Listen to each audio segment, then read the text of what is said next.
Well, ladies and gentlemen, I hope you've had a great weekend. Keith is back here from Command the Hoop Celtic. If this is your first time viewing the channel, please do like and subscribe. I hope you like the new home jersey beside me as well. We're going to talk about potential incomings. It was confirmed today that Celtic and Basung of K-League 2 have agreed a fee of 850 grand for defensive midfielder Kwon. Now, he's a versatile midfielder. He spoke about a player that he admired in his younger days, which was Ki Sung-young, that played for Celtic between 2009 up to 2013, who we sold to Swansea City. So he wants to be at Celtic long-term, the long-term deal. The fee's 850 grand. He's 22 years of age. He's been capped for the South Korean under-23s 11 times. Box-to-box midfielder. And if he plays the way that Keith is for Celtic, we'll be delighted. We want that long strike. We want that player who wants to get stuck in and not afraid of a tackle, especially in the derby day as well. So I'm excited about this guy. He's 6'3", apologies, 6'3", and he could be joined with his South Korean counterpart from Gangwon, which is Yang. Now, Yang is a winger. I've discussed him a couple of times on the channel. He plays in the K-League. Reportedly, the fee for him was 2.1 million. And this is a guy who's 21 years of age, an exciting player, exciting guy that we can have on both flanks. And we are tapping into the Asian market, and we're getting some gems in there. There has been a lot of Celtic fans that are not happy that we're tapping into this market and not going for more marquee signings, like the likes of a Tete or player established in Europe. I can understand that. And will we see these funds being spent in the way that Celtic fans want to see, compete in Europe, compete in the Champions League? Because we don't want to be going into a Champions League group stage. Yes, we have a lot of players that have good potential, but may not cope when it comes to European football, may get out there and the atmosphere might be too much for them. So hopefully Rodgers will get the players that he wants. I understand these all being recruitment, and I know these players that would have been told to Brendan Rodgers in the background before he took the job, or after these guys were in deep talks with them, with their officials, with the club.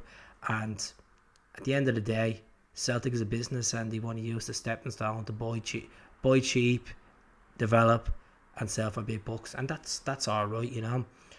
Kieran Tierney, on the other hand, a guy that a lot of people are sick of me talking about, but it's a conversation that you can't get away from. Like, Greg Taylor's a cracking left back. The last couple of years, he really has established himself. I have minced him for over years. I said he wasn't good enough for Celtic, but Tierney, data record is a source for this.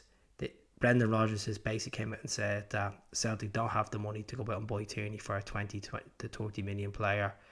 He's talked to Kieran Tierney down south when he managed down south. The occasions he met him, talking about Celtic. He loved his time at Celtic, and they won't write out a chance. They're not going to write it out that we have a chance that we could get him in the future, if it's a loan move or it's an option to buy in some capacity. But I can't see him come to Celtic at the moment. 120 grand a week. Are Celtic going to give it 2 or 3 million up front, and then he takes a pay cut for these wages as well to come back to Glasgow to get that first team football? Because he's not playing much at Arsenal at the moment. Zinchenko's ahead of him.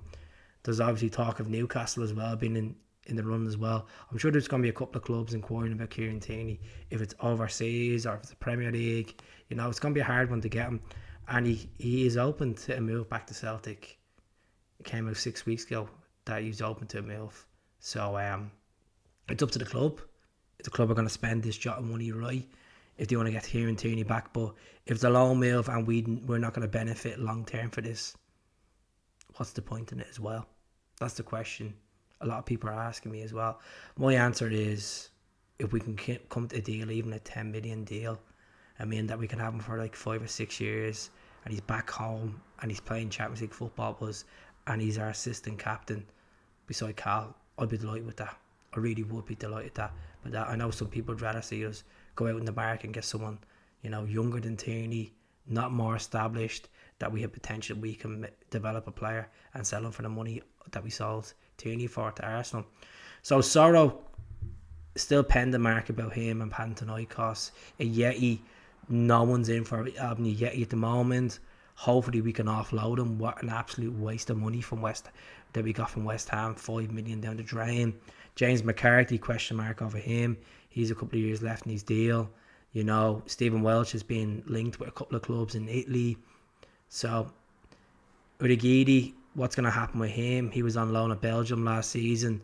There's going to be a few players cleared out, folks, and sooner the better, so we can start bringing fresh faces in, fresh meat to get stuck in, win titles, compete, and generate the Brendan football so we can go on and retain the treble and do well in the Champions League. And what I mean by doing well is giving teams a game, taking it to teams, using Celtic Park as a cauldron of football again.